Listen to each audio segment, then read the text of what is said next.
السلام علیکم ورحمۃ اللہ وبرکاتہ. ناظرین گرامی، پروگرام میں ایک مرتبہ پھر حاضر خدمت ہیں. آپ دیکھ رہے ہیں ایکسپریس نیوز کی خصوصی رمضان ٹرانسمیشن خیر رمضان. حضرت یہ جو اشروں میں جو تقسیم کیا گیا اور رحمت کا اشرہ، مغفرت کا اشرہ، پھر دوزخ کی آگ سے جہنم کی دوزخ کی آگ سے نجات کا اشرہ، اس کی کیا معنویت ہے، اس کی کیا اہمیت ہے؟ دیکھیے، یہ جیسا کہ گفتگو میں علماء کرام نے بیان فرمایا، حقیقت یہ ہے کہ لوگوں کو تشویق دلانا ہے، ٹھیک، لوگوں کو راغب کرنا ہے، ٹھیک، ورنہ اللہ تو ایک رات میں ہی سب کچھ عطا کرتا ہے. پہلی رات میں ہی خطبہ شعبانیہ میں حضور پاک صلی اللہ علیہ وسلم نے جو جملے فرمائے، مشہور خطبہ ہے خطبہ شعبانیہ، اس میں آپ نے وہ کچھ بیان فرمایا ہے کہ جو رحمت، بخشش، مغفرت اور جہنم سے آزادی کا پروانہ اگر خلوص دل سے لعلکم تتقون تقوی اختیار کر کے اللہ کا روزہ رکھے تو پہلی رات ہی فرشتہ ندا دیتا ہے کہ ہم نے اس کو رحمت میں بھی داخل کر دیا، بخشش بھی دے دی، اس کو جہنم سے آزادی بھی دے دی.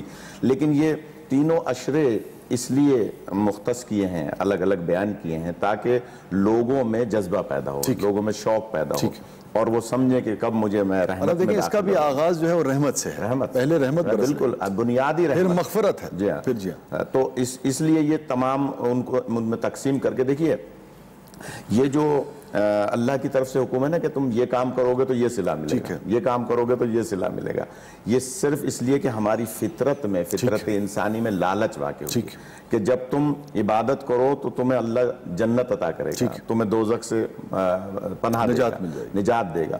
اور اسی لیے جب ہم اس کمال تقوی پر پہنچ جائیں کہ جہاں جیسے کہ مولا کائنات امیر المومنین فرماتے ہیں کہ اگر نگاہوں سے میرے سامنے سے پردے ہٹا دیے جائیں تو میرے یقین میں کوئی اضافہ نہیں ہوگا، کوئی مجھے یہ میں اللہ کی عبادت اس لیے نہیں کرتا کہ مجھے جہنم کا خوف ہے، کرتا ہوں کہ وہ اللہ کی عبادت اس لیے نہیں کرتا کہ جنت کی لالچ ہے، اس لیے کہ وہ عبادت کے لائق. حضرت دعا کروا دیجیے. صلی اللہ علیہ نبی الامی صلی اللہ علیہ وسلم، صلاۃ و سلام علیک یا سیدی یا رسول اللہ، یا رسول اللہ انظر حالنا، یا حبیب اللہ اسمع قالنا، اننا فی بحر ہم مغرق خذ یدنا ساحل لنا اشکالنا. اللہم ربنا آتنا فی الدنیا حسنہ وفی الآخرۃ حسنہ وقنا عذاب النار وقنا عذاب القبر وقنا عذاب الحشر وقنا عذاب السقر وقنا عذاب المیزان وادخلنا الجنة مع الابرار یا عزیز و یا غفار یا رب العالمین. یا رب العالمین، یا احکم الحاکمین، ماہ رمضان مبارک کی بابرکت ساعتوں کے اندر ہم بیٹھ کر تیرا دین سیکھ رہے ہیں، دین کی بات پہنچا رہے ہیں، اس فورم سے ہم خیر کا پیغام دے رہے ہیں. یا اللہ، اپنے محبوب کے وجود باوجود کے تصدق سے اس کوشش اور کاوش کو اپنی بارگاہ میں قبول و منظور فرما لے. اللہم اغلب الاسلام والمسلمین. اور اس پلیٹ فارم سے جو خیر کا پیغام دیا جا رہا ہے، یا اللہ اس کاوش میں جن لوگوں کی بھی جد و جہد شامل ہے سب کو اپنی بارگاہ سے اس کا بہترین صلہ اور اجر عطا فرما. صلی اللہ تعالی علی خیر خلقہ محمد وعلی آلہ واصحابہ وآل بیتہ اجمعین برحمتک یا ارحم. ناظرین گرامی، روزے کا جو انعام ہے وہ تقوی ہے. روزہ جب انسان رکھتا ہے پوری صحت کے ساتھ، پوری دیانتداری کے ساتھ، اور جتنے اصول و ضوابط بتائے گئے ہیں اس کے مطابق، تو تقوی نصیب ہوتا ہے. سوال یہ ہے کہ اب روزے کے دوران وہ کیا کچھ کیا جائے، روزے کی جو ریاضت ہے اس سے پورا اترنے کے لیے نفس کو کس طریقے سے طاقتور کیا جائے کہ یہ جو چیزیں ہیں، جو علائشیں ہیں، جو لالچ ہے ہمیں اپنی طرف کھینچتی ہے، ان سے انسان گریز رہ سکے. روزے کو نبھانے کے لیے ہمیں کیا کرنا پڑے گا یہ تو ہم نے جان لیا، مگر اس کے لیے وہ طاقت ہم کہاں سے لائیں، اس پر ہم بات کریں گے پروگرام کے آخری مرحلے میں. کہ یہ سننا تو آسان ہے کہ نگاہیں نیچی کر لو، یہ سننا بھی سمجھ میں آ گیا کہ بھوک اور پیاس کے ساتھ دیگر بہت سارے کام ہمیں نہیں کرنے ہیں، لڑنا نہیں ہے، جھگڑنا نہیں ہے، مگر اس کے لیے وہ طاقت کہاں سے لائیں کہ ضبط کر سکیں، اس پر ہم بات کریں گے. بڑا اہم نقطہ ہے. آپ دیکھ رہے ہیں ایکسپریس نیوز کی خصوصی رمضان ٹرانسمیشن خیر رمضان. وقت افطار دعا میں ہمیں بھی یاد رکھیے گا. السلام علیکم ورحمۃ اللہ وبرکاتہ.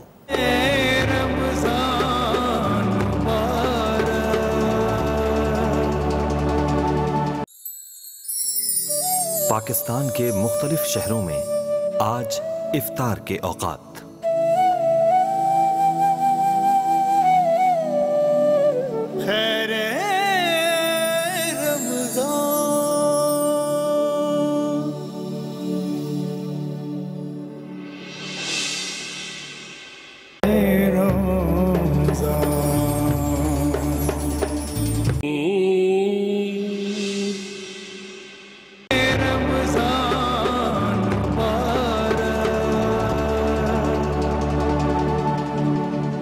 السلام علیکم ورحمۃ اللہ وبرکاتہ. ناظرین گرامی، پروگرام میں ایک مرتبہ پھر حاضر خدمت ہیں. ہمارے ساتھ تشریف فرمائے محترم علامہ عمران بشیر صاحب، محترم علامہ فیاض الحسن صاحب، محترم علامہ سید محمد عون نقوی صاحب، محترم مفتی محمد طاہر تبسم صاحب. حضرت، میں بریک پہ جانے سے پہلے عرض کر کے گیا تھا کہ اب یہ فرمائیے کہ روزے کے نتیجے میں تقویٰ نصیب ہوا.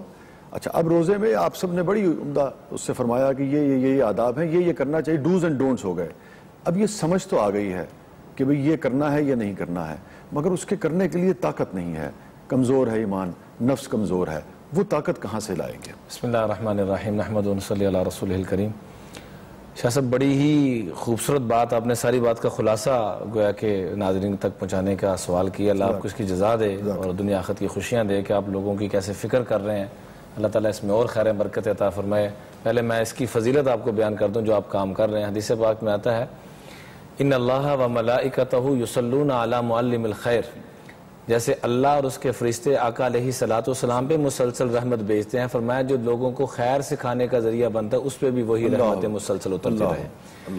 یہ جو آپ نے بات کی ہے اس میں دو تین بنیادی باتیں ہیں. سب سے پہلی بات تو یہ ہے کہ اللہ تعالیٰ قرآن پاک میں بارہا دفعہ یہ فرما رہے ہیں کہ من اناب من یونیب منیبین الی، جو مجھ سے رو کے گڑ گڑا کے مانگے گا میں اس کو عطا کروں گا. سبحان اللہ. انلزمکموہا وانتم لہا کارہون، تم ایک چیز کو چاہو نہ ہم زبردستی دے دیں، یہ نہیں ہو سکتا. تو سحری اور افطاری میں گڑ گڑا کے مانگنا پہلی چیز تو یہ ہے. اور اس بات کو سامنے رکھیں، مالک کے احسانات کو، وفی انفسکم افلا تبصرون، رب نے مجھے بالوں سے لے کر پاؤں کے ناخنوں تک کن کن نعمتوں سے نوازا ہوا ہے، میں کیا کسی ایک نعمت کا بھی شکر ادا کر رہا ہوں؟ اس کو سوچا جائے. جو میں آپ دیکھتے ہیں بار بار آنکھیں جھپکتے ہیں، یہاں پانی ہے، فَبِأَيِّ آلَاءِ رَبِّكُمَا تُكَذِّبَانِ، یہاں پر پانی ہے اور یہ پانی آتا رہتا ہے، ویپر چلتا رہتا ہے. یہ پانی خشک ہو جائے، انسان بینا ہونے کے باوجود نہ بینا ہو جائے. زبان سے ہم ہزاروں طرح کی چیزیں افطاری میں کھاتے ہیں، ذائقہ چھین کیا کریں. ایسے یہ جوڑ اللہ نے دیا ہے، یہ جوڑ اللہ ختم کر دے. میں آپ کے محتاج ہو جاؤں کھانے میں، آپ میرے محتاج ہو جائیں، یا جانور کی طرح جھک کے کھائیں. تو رب کی دی ہوئی نعمتوں میں غور و فکر کرنا. ہمارے دوست ہیں، ان کی اہلیہ کی قوت شامہ ختم ہو گئی، تو جب وہ بتاتی ہیں تو پہلی بار ہمیں بھی احساس ہوا کہ اس کا تو ہم ذکر بھی نہیں کرتے ہیں کبھی، اور اس کی اہمیت کیا ہے. اتنی بڑی نعمت، سومنے کی قوت. جی آپ مکمل کیجیے. جی. ایسے ہمارے ایک دوست کا لعاب کا معاملہ یہ ختم ہو گیا، تھوک نہیں باندھی تھی، تھوک کروڑوں روپے لگائے شاہ صاحب، پھر بھی معاملہ حل نہیں ہوا. تو لبا تو اللہ نے کتنی نعمتیں، اس کو سوچنا. سب سے پہلے دعا، دوسرے نمبر گڑ گڑا کے مانگنا، رب کی دی ہوئی نعمتوں کا سوچنا اور اپنی اوقات کو سوچنا. جیسے کہ اللہ والے فرماتے ہیں گزر رہے تھے تو وقت کا بادشاہ گزر رہا تھا تو اللہ والے بیٹھے ہوئے تھے، تو غصے سے کہا بادشاہ نے، تو نے مجھے پہچانا نہیں میں کون ہوں؟ سارے لوگ کھڑے ہو کے استقبال کر رہے ہیں. تو مسکراتے فرمایا تو کچھ عرصہ پہلے گندگی کا نطفہ تھا، اب گندگی کا ڈھیر ہے، انقریب مٹی کا ڈھیر ہو جائے گا. اس اوقات کو سامنے رکھنا اور پھر اس مالک کی محبت اور اس کے محبوب رحمت للعالمین کی شفقتوں کو سامنے رکھنا کہ اللہ فرماتے ہیں عبدی انی لک محب، میں تجھ سے محبت کرتا ہوں. جو هو الاول فلیس قبلہ شیء، هو الآخر فلیس بعدہ شیء، هو الظاہر فلیس فوقہ شیء، هو الباطن فلیس دونہ شیء. ابتدا میں دیکھیں تو وہ، انتہا میں دیکھیں تو وہ، ظاہر میں دیکھیں تو وہ، باطن میں دیکھیں تو وہ، ہر جگہ وہی وہ ہے. اتنی احکم الحاکمین، بدیع السماوات والارض، ساری کائنات کو بغیر کسی کے مشورے کے، بغیر کسی نقشے کے بنانے والا، کہ لا وزیر لہ ولا مشیر لہ. اس ساری اللہ کی عظمتوں کو سامنے رکھ کے وہ ہم سے محبت کر رہا ہے اور کہہ رہا ہے تمہیں بھی اس محبت کا واسطہ، تم بھی تو مجھ سے محبت کرو. اس کو سامنے رکھ. کیا کہنے حضرت؟ جی آپ کا سوال یہ تھا کہ اب یہ چیز ہم میں آئے کیسے، روزہ یہ طاقت کیسے آئے کہ روزے کے ارکان، روزے کی یہ طاقت کیسے آئے، اس بات کا جذبہ کیسے پیدا ہو؟ سمجھ تو آگیا کہ یہ کرنا ہے، یہ نہیں. جی بالکل. اس کے لیے سب سے بنیادی جو ضرورت ہے نا جی، یہ ٹی وی کے اس پروگرام کو محض ایک پروگرام نہ سمجھا جائے. سب سے بنیادی ذمہ داری تو اس اعتبار سے علماء اکرام کی ہے، وہ کہیں بھی ہیں، کسی بھی جگہ ہیں. بالخصوص رمضان المبارک میں علماء اکرام کو اس پر اپنا بھرپور کردار، جد و جہد ادا کرنی چاہیے، کردار ادا کرنا چاہیے، اپنا کیریئر، کریکٹر، اپنے علم کو سامنے لانا چاہیے. اور یہ نہیں کہ جو لوگ ہمارے پاس مسجد کے اندر آ جائیں انہیں یہ بات سمجھائی جائے، بلکہ ڈور ٹو ڈور جا کر ایک ایک بندے کو گھر سے نکال کر جسے یہ بات سمجھائی جائے.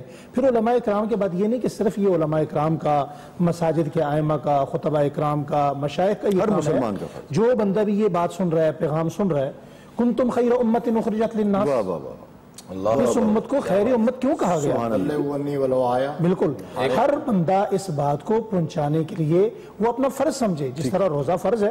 اب مثال کے طور پہ رمضان کے روزے مہینے میں 30 روزے فرض ہیں، 5 نمازیں دن میں فرض ہیں، زندگی میں حج 1 مرتبہ فرض ہے، مگر شاہ صاحب 2 چیزیں زندگی میں ہر مسلمان پر ہر وقت فرض ہیں۔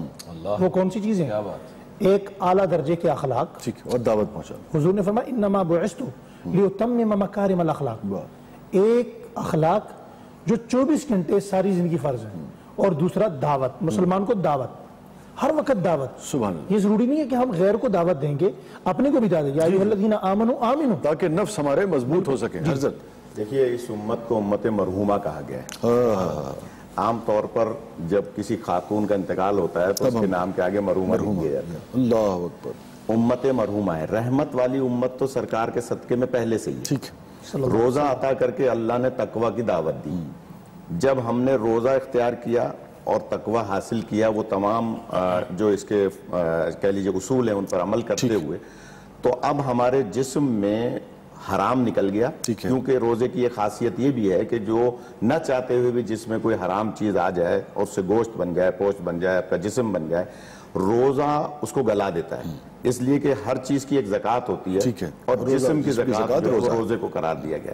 تو ادھر امت مرحومہ روزے کے ذریعے سے تقوی، اور جب پرہیزگاری حاصل ہو گئی تو اب بندہ خود بخود قوی ہو جائے گا، کیونکہ شیطان اس سے دور ہو گیا۔ ٹھیک ہے، جب اس کے اندر روحانی قوت آ گئی، اب نتیجہ کیسے حاصل کرے کہ واقعی مجھ میں روحانی قوت ہے یا نہیں، اس کے لیے امام محمد باقر علیہ السلام فرماتے ہیں کہ جب تم کوئی بھی نیک عمل کرو، خواہ نماز، خواہ روزہ، خواہ حج، خواہ زکوٰۃ، اس کے بعد وہ عمل کرنے کے بعد اگر اپنے اندر اچھی تبدیلی محسوس کرو تو سمجھ لو کہ تم میں وہ قوت پیدا ہو گئی کہ جو اللہ چاہتا۔ کیا کہنے، میں جو آپ کی بات سے سمجھ پایا وہ یہ ہے کہ روزہ اٹ سیلف خود ایک ایسی پریکٹس ہے جو طاقت بھی دے رہا ہے، بیک وقت آپ روزے سے حاصل بھی کر رہے ہیں، اسے رکھا ہوا بھی ہے اور خود وہ طاقت بھی دے رہا ہے۔ سبحان اللہ۔ اس میں ایک بات کا اضافہ آپ کی بات سے عرض کر دوں کہ دیکھیں رمضان کے بعد اللہ نے حج کو رکھا ہے۔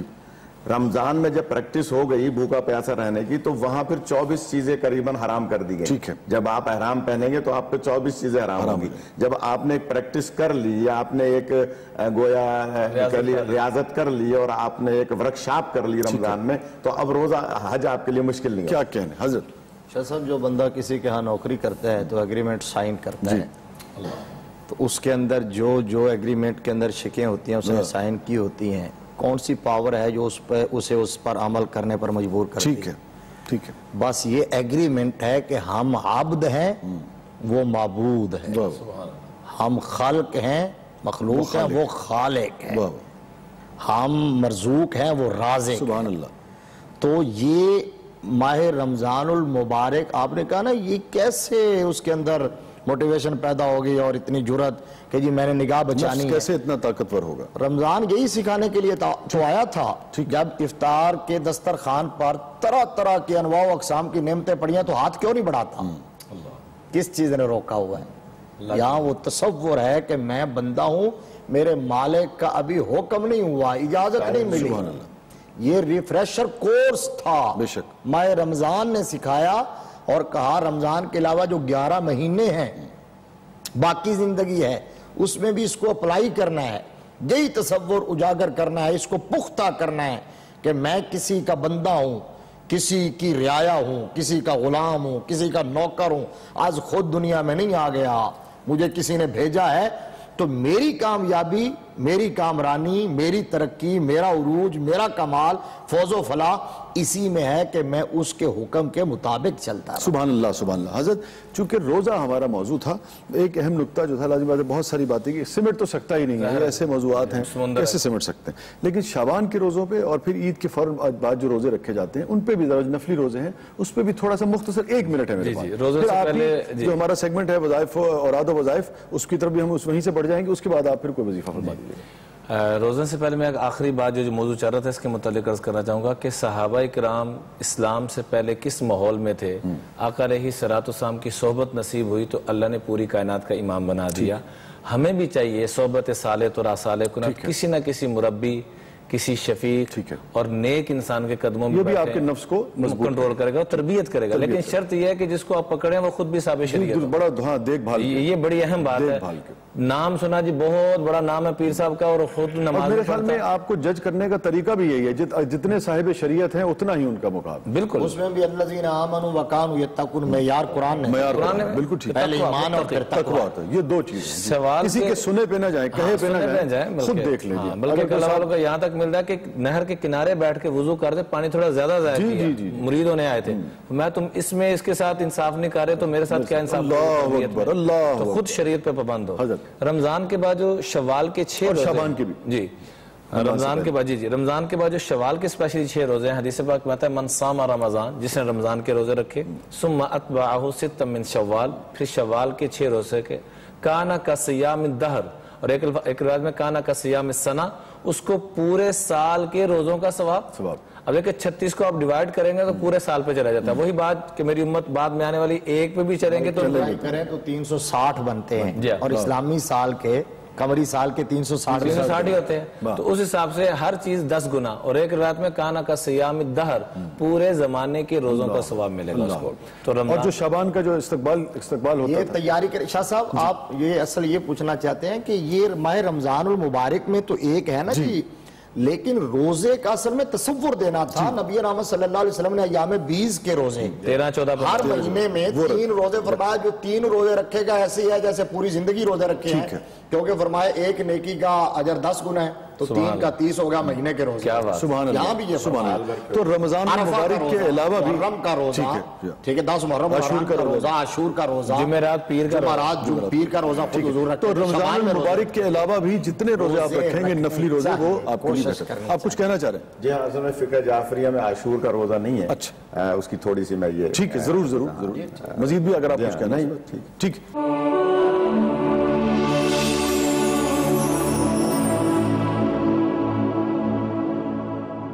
جی، وظائف کی طرف میں یہ عرض کروں گا کہ حدیث پاک میں آتا ہے، تفسیر قرطبی نے اس کو ذکر کیا ہے کہ جو آدمی ہر نماز کے بعد سورہ فاتحہ، آیت الکرسی اور سورہ آل عمران کی آیت نمبر 18، 26 اور 27 پڑھے گا، اللہ تعالیٰ اس کو 6 بڑے بڑے انعام عطا فرمائیں گے۔ 70 مرتبہ رحمت کی نگاہ سے دیکھیں گے، 70 قسم کی ضرورتیں پوری کریں گے، ہر قسم کے دشمنوں سے، حاسدوں سے، فتینوں سے اس کی حفاظت فرمائیں گے، اور 4تھے نمبر پہ ان پہ غلبہ عطا فرمائیں گے، اور 5ویں نمبر پہ جنت میں داخلہ، اور 6ٹھے نمبر پہ جنت میں بہت اونچا مقام ہے حظیرۃ القدس، وہاں پر اس کو جگہ عطا فرمائیں گے۔ سورہ اخلاص کے بارے میں علماء نے لکھا ہے کہ جو بندہ سورہ اخلاص کو ایک دن میں 200 مرتبہ پڑھ لیتا ہے، غالباً آدھا گھنٹہ لگتا ہے، 20 منٹ لگی ہے، اس سے زیادہ نہیں لگتا، فرمایا اللہ پاک اس دن کی اس کی 9 حاجتیں پوری فرماتے ہیں، جس میں سب سے چھوٹی حاجت اس کی مغفرت ہے۔ اللہ اکبر، اللہ اکبر۔ بہت اہم معاشرتی مسئلہ ہے، جن بچیوں کی شادیاں نہ ہوتی ہیں اور ماں باپ پریشان ہوں، تجربہ ہے، جن بچیوں نے یہ پڑھا ان کے شادیوں کے اسباب مہیا ہو گئے کہ وہ 3 مرتبہ درود اول آخر اور 3 مرتبہ سورہ طارق کی تلاوت، سورہ طارق آخری پارے میں سورہ طارق، تو ان بچیوں کی شادیوں کے اسباب مہیا ہوتے ہیں۔ بے شک اسی طرح ایک اور اہم بڑا معاملہ ہمارے ہاں کہتے ہیں گھر میں نحوست ہے، بڑی پرابلم ہے، رزق کی تنگی ہے، اس کے لیے قرآن پاک کے 27ویں پارے میں سورہ واقعہ ہے ذرا طویل، لیکن اس کو جو معمول بنا لیں، عصر کی نماز کے بعد بیٹھ کے تلاوت کریں، اللہ تبارک و تعالیٰ رزق میں اتنی برکتیں عطا فرمائے گا جس کا تصور نہیں کیا جا سکتا، اور ساری قدورتیں، نحوستیں، علائشیں انشاءاللہ دور ہو جائیں۔ بہت بہت شکریہ آپ کی تشریف آوری کا، مفتی طاہر تبسم صاحب، بہت بہت شکریہ، جزاک اللہ۔ علامہ سید محمد عون نقوی صاحب، آپ کی تشریف آوری کا، آپ فرمائیے جو کچھ کہنا چاہتے ہیں۔ جی، اس میں صرف چھوٹی سی گزارش اگر وقت ہو تو ایک بات کرنا چاہتا ہوں۔ پوری دنیا میں اس وقت جو سب سے بڑا مسئلہ تقریباً ہر انسان، مسلمان، بچے، بڑے، چھوٹے، بڑے، مرد و خواتین کے ساتھ ہے، وہ سب سے خطرناک ترین مسئلہ جو ہے وہ نظر کا ہے، ٹھیک ہے، نظر بد کا مسئلہ، جس کے علاج کی طرف ہم کبھی نہیں سوچتے۔ نبی پاک صلی اللہ علیہ وسلم کی حدیث ہے کہ قرب قیامت میں قضاء و قدر یعنی تقدیر کے بعد سب سے زیادہ موت نظر سے ہوگی۔ فرما دیجیے کہ اس کا علاج، اس کے لیے جو ہے سب سے مختصر وظیفہ یہ ہے کہ صبح شام سورہ فلق 14 مرتبہ پڑھ کے، اول آخر 7 مرتبہ درود ابراہیمی پڑھ کے اپنے اوپر دم کیا جائے تو اللہ پاک نظر سے۔ بہت بہت شکریہ علامہ فیاض الحسن صاحب، آپ کی تشریف آوری کا، بہت بہت شکریہ علامہ عمران بشیر صاحب، آپ کی تشریف آوری کا۔ ناظرین گرامی، یہ تھا آج کا پروگرام، کل تک کے لیے ہمیں اجازت دیجیے، ہمیں اپنی دعاؤں میں یاد رکھیے گا، اللہ حافظ۔